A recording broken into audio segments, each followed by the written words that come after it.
اعوذ باللہ من الشیطان الرجیم بسم اللہ الرحمن الرحیم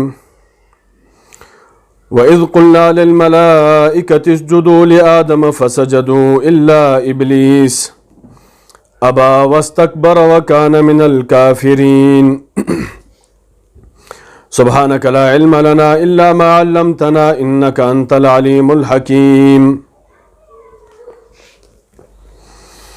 ان آیات کے اندر اللہ رب العزت آدم علیہ السلام کی پیدائش کے بعد فرشتوں کے ساتھ جو خطاب کرتے ہیں اس کا ذکر ہے۔ جب اللہ رب العزت نے فرشتوں کے سامنے آدم علیہ السلام کی عظمت کو ظاہر کر دیا، اس کی انشاءاللہ تفصیل اپنے مقام پر آئے گی سورہ اعراف کے اندر اور باقی صورتوں کے اندر، سورۃ الصاد کے اندر، وہاں پر انشاءاللہ ہم اس کی مکمل تفصیل ذکر کریں گے، لیکن یہاں پر اختصار کے ساتھ صرف اشارہ ہے۔ جب اللہ رب العزت نے آدم علیہ السلام کو پیدا کرنا چاہا تو فرشتوں کو پہلے کہہ دیا تھا کہ میں انسان کو بنا رہا ہوں، آدم کو بنا رہا ہوں، جب میں اس کو بنا دوں تو تم لوگ اس کو فقعوا لہ ساجدین سجدہ کر لو۔ جب اللہ رب العزت نے پیدا کر دیا حضرت آدم علیہ السلام کو تو فرشتوں کے سامنے اس کی عظمت کو بھی ظاہر کر دیا، اور پھر وہ دلائل بھی ہو گئے جس کا تذکرہ ہم نے قسط نمبر 8 کے اندر تفصیلی کر دیا ہے، قسط نمبر 9 کے اندر۔ اب اس آیت کے اندر اللہ رب العزت وہ واقعہ ذکر کرنا چاہتے ہیں جس واقعے کی وجہ سے ابلیس راندہ درگاہ ہوا تھا اور اس کو جنت سے نکال دیا گیا تھا، اس کو کافر اور ملعون قرار دیا گیا تھا۔ وَإِذْ قُلْنَا لِلْمَلَائِكَةِ، جب ہم نے کہا فرشتوں سے اسجدوا لآدم، تم سجدہ کرو آدم علیہ السلام کو، فسجدوا، انہوں نے سجدہ کر لیا، الا ابلیس، سوائے ابلیس کے۔ سب سے پہلے یہاں پر ہم ایک بات کرتے ہیں، کیا اللہ کے علاوہ کسی اور کو سجدہ کرنا جائز ہے؟ اگر جائز ہے تو پھر شرک کس کو کہتے ہیں، اور اگر ناجائز ہے تو یہاں آدم علیہ السلام کو فرشتوں نے سجدہ کیوں کر لیا؟ یہ ایک لمبی چوڑی تفصیلی بحث ہے، میں بالکل اختصار کے ساتھ آپ کے سامنے ذکر کرنا چاہتا ہوں۔ آدم علیہ السلام کے سامنے فرشتوں کا سجدہ کرنا، اس کو سجدہ تعظیمی کہا جاتا ہے۔ یہ سابقہ امتوں کے اندر جائز تھا اور اس امت کے اندر جائز نہیں ہے۔ پہلی بات تو یہ ہے کہ آدم علیہ السلام کو فرشتوں نے سجدہ کیا تھا تو فرشتوں کا عمل انسانوں کے لیے دلیل نہیں بن سکتا۔ پہلی بات یہ ہے، فرشتوں کا عمل انسانوں کے لیے دلیل نہیں بن سکتا۔ فرشتے روزہ نہیں رکھتے، فرشتے نمازیں نہیں پڑھتے، تو یہ ہمارے لیے دلیل نہیں ہے کہ اگر فرشتے روزہ نہیں رکھتے، فرشتے نمازیں نہیں پڑھتے، فرشتے حج نہیں کرتے تو ہم بھی نہ کریں۔ فرشتے مکلف مخلوقات میں نہیں ہے، لہٰذا ان کا عمل ہمارے لیے دلیل نہیں ہے، ایک بات۔ دوسری بات، یوسف علیہ السلام کے بھائیوں نے، ان کے والدین نے یوسف علیہ السلام کو سجدہ کیا تھا، لیکن وہ سابقہ شریعتیں تھیں اور بنی اسرائیل کی شریعتیں تھیں، تو بنی اسرائیل کی شریعت کے وہ کام جو اس امت کے اندر اللہ رب العزت نے ذکر کیے یا رسول اللہ صلی اللہ علیہ وسلم نے ذکر کیے لیکن اس پر رد نہیں کیا ہے، تو وہ کام ہمارے لیے جائز ہوتا ہے۔ لیکن جس کام کے اوپر رد ہو گیا تو وہ سابقہ شریعتوں کے اندر ہوگا اور وہیں پر منسوخ کہلائے گا، اس امت کے اندر اس کو کرنے کی اجازت نہیں ہوگی۔ اب بات کرتے ہیں، یوسف علیہ السلام کو سجدہ کر لیا تھا، وہ سابقہ شریعت تھی، اس امت کے اندر حکم کیا ہے؟ رسول اکرم صلی اللہ تعالی علیہ وسلم فرماتے ہیں، لو كنت آمر لأحد ان يسجد لأحد لأمرت النساء ان يسجدن لأزواجهن، اگر میں کسی کو حکم دیتا کہ وہ غیر اللہ کے سامنے سجدہ کرے تو میں عورتوں کو حکم دیتا کہ وہ اپنے شوہروں کو سجدہ کر لیں، کیونکہ شوہر کا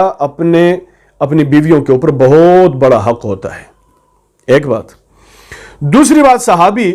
آ کر کے رسول اللہ صلی اللہ علیہ وسلم کے سامنے ذکر کرتے ہیں، یا رسول اللہ، ہم نے مرزبانوں کو دیکھا ہے، باہر کے علاقوں کے چودھریوں کو دیکھا ہے، رئیسوں کو دیکھا ہے، ان کے وڈیروں کو، چودھریوں کو دیکھا ہے کہ عام لوگ آ کر کے ان کے سامنے سجدے کرتے ہیں۔ وَأَنْتَ أَحَقُّ أَن يُسْجَدَ لَكَ، یا رسول اللہ آپ زیادہ حقدار ہیں کہ آپ کو سجدہ کیا جائے۔ تو رسول اللہ صلی اللہ علیہ وسلم نے پھر فرمایا، مجھے خبر دے دو، أَرَيْتَ إِن مَرَرْتَ بِقَبْرِي، اگر تم میری موت کے بعد میری قبر کے پاس سے گزرو تو کیا تم میری قبر کو بھی سجدہ کرو گے؟ فرمایا نہیں یا رسول اللہ، آپ کی قبر کو تو سجدہ نہیں کروں گا۔ تو رسول اللہ صلی اللہ علیہ وسلم نے فرمایا اللہ کے علاوہ کسی اور کو سجدہ کرنا حرام ہے۔ تو یہ ایک اصولی بات ہو گئی کہ اللہ کے علاوہ کسی اور کا سجدہ کرنا یہ حرام ہے، اگرچہ اس کو سجدہ تعظیمی کے نام سے کیوں نہ تعبیر کیا جائے، کوئی بھی نام اس کو دے دیا جائے، اس کو ادب کا نام دیا جائے، احترام کا نام دیا جائے، اس کو تعظیم کا نام دیا جائے، جو بھی نام دیا جائے، لیکن اللہ کے علاوہ کسی اور کے سامنے جھکنا یہ حرام ہے۔ ایک اور ضروری اہم بات، آج کل ہمارے ہاں ایک تصور چلا ہوا ہے ادب کے نام سے، احترام کے نام سے، لوگ مرشدوں سے ملتے ہیں، اپنے پیروں سے ملتے ہیں، اپنے علماء سے ملتے ہیں۔ لازمی بات ہے ادب ہر انسان کے دل کے اندر ہوتا ہے، اپنے پیر کے لیے ہر انسان ادب کرتا ہے، احترام کرتا ہے، اپنے استاد کا ادب احترام کرتا ہے، مرشد کا ادب احترام کرتا ہے۔ تو سامنے جا کر کے اس کے ہاتھوں کو اپنے ہاتھوں کے اندر لے کر کے اپنا سر یوں جھکا لیتے ہیں، سر یوں جھکا لیتے ہیں، کبھی ہاتھوں کا بوسہ بھی لیتے ہیں۔ تو ہاتھوں کا بوسہ لینا ٹھیک ہے، وہ احترام کی وجہ سے، محبت کی وجہ سے، ہم اس کا نہیں کہتے کہ وہ ناجائز ہے، لیکن یوں جھکنا کہ پورا سر اس کے سامنے جھک جائے، یہ کام شریعت کے خلاف ہے۔ اگرچہ کسی پیر کے لیے کیا جائے، مرشد کے لیے کیا جائے، مولوی کے لیے کیا جائے، عالم کے لیے کیا، جس کے لیے بھی کیا جائے، لیکن یہ کام شریعت کے مزاج کے خلاف ہے۔ اور بالخصوص مجھے تو کبھی کبھی حیرانگی ان علماء پر ہو جاتی ہے، ان شیوخ پر ہو جاتی ہے، ان مرشدین کے اوپر ہو جاتی ہے، پیروں کے اوپر ہو جاتی ہے کہ جن کے سامنے ان کے مرید اتنے جھک جاتے ہیں کہ بعض مرید تو آپ نے دیکھا ہوگا، ویڈیوز کے اندر آپ نے دیکھا ہوگا کہ باقاعدہ ان کے پیروں کے اندر لوگ سر رکھ کر کے سجدے کرتے ہیں۔ یہ تو خالص کفر اور شرک ہے، اس کے اندر تو کوئی شک ہے ہی نہیں۔ میں صرف اور صرف یہ بات کر رہا ہوں جو اپنے مرشدین کے سامنے لوگ جھک کے ہاتھ ملاتے ہیں اور ایسے کرتے ہیں، تو یہ بھی شریعت کے مزاج کے خلاف ہے۔ ان مولویوں کو، پیروں کو، مرشدوں کو چاہیے کہ وہ اپنے شاگردوں کو، اپنے مریدوں کو، اپنے عقیدت مندوں کو ایسے کاموں سے منع کریں، اور جو عقیدت مند ہیں اور جو مرید ہیں ان کو چاہیے ان کو یہ پیغام دے دیں، ایسا اپنے مولویوں کے ساتھ کبھی نہ کریں، کیونکہ یہ شرک تک لے جانے والی چیز ہے، شرک تک لے جانے والی چیز ہے۔ وَإِذْ قُلْنَا لِلْمَلَائِكَةِ، اور جب ہم نے کہا فرشتوں سے اسجدوا لآدم، سجدہ کریں آدم علیہ السلام کو، فسجدوا، تو ان سب نے سجدہ کر لیا، الا ابلیس، سوائے ابلیس کے، ابا، اس نے انکار کر دیا، واستکبر، اور تکبر کر لیا، اپنے آپ کو بڑا سمجھا۔ یہاں پر مختصر سی بات کرتے ہیں، بعض لوگ ایسے جن کو قرآن مجید کے پورے مطالعے کے اوپر عبور نہیں ہوتا، چند مقامات کو انہوں نے ٹچ کیا ہوتا ہے، آگے گئے ہوتے ہیں، تو وہ یہاں پر ایک اعتراض کرتے ہیں۔ وہ اعتراض یہ کرتے ہیں کہ اللہ رب العزت نے فرمایا تھا فرشتوں کو کہ سجدہ کر لو، فرشتوں نے تو سب نے سجدہ کر لیا، اور ابلیس نے سجدہ نہیں کیا تھا، تو ابلیس کو حکم تو نہیں ہوا تھا کہ سجدہ کر لو، اس بیچارے کو خام میں رگڑا دے دیا۔ جن کو قرآن مجید کا اسلوب معلوم نہیں ہے، جن کو قرآن مجید کے پورے مطالب اور مفاہیم کے اوپر عبور نہیں ہوتا ہے، ان کو قرآن مجید پورا نظر کے اندر نہیں ہوتا، تو وہ ایسے بے ڈھنگے قسم کے اعتراض کرتے ہیں کہ ابلیس تو حکم کے اندر شامل نہیں تھا، تو ابلیس کو کیوں رگڑا دے دیا؟ بھائی بات یہ ہے،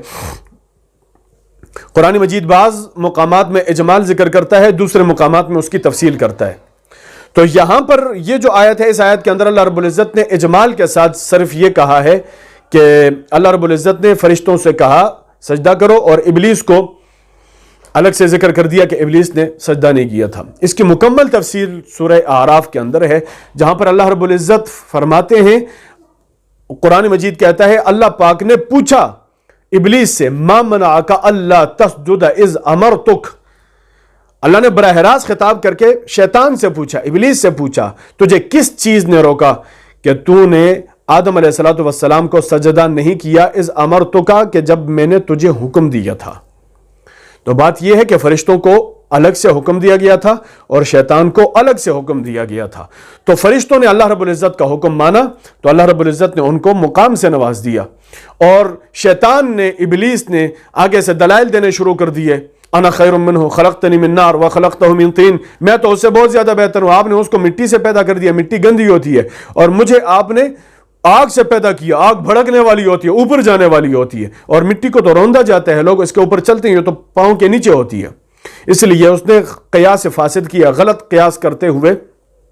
اس نے اپنے آپ کو آدم علیہ السلام سے بڑھ کر سمجھا۔ ابا، اس نے انکار کر دیا، واستکبر، اور اپنے آپ کو بڑا سمجھا، اور اس نے دلائل بھی دے دیا، اپنے علم کے اوپر اس کو گھمنڈ تھا، اپنے علم کے اوپر اس کو ناز تھا۔ دیکھیں کبھی کبھار انسان اپنے علم کی وجہ سے بھی خراب ہو جاتا ہے، اور جب وہ غلط تعویلات اپنے علم کے اندر قرآن و سنت سے ہٹ کے کرتا ہے تو انسان یہاں پر بہت زیادہ آپ نے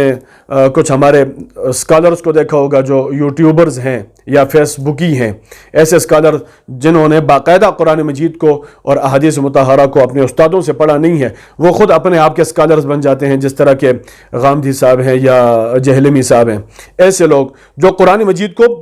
پراپر طریقے سے سمجھے نہیں ہیں، احادیث کو مستقل بنیادوں پر سمجھے نہیں ہیں، تو وہ ایک جگہ سے آیت اٹھاتے ہیں، دوسری جگہ سے آیت اٹھاتے ہیں، اور کیا ہو جاتے ہیں؟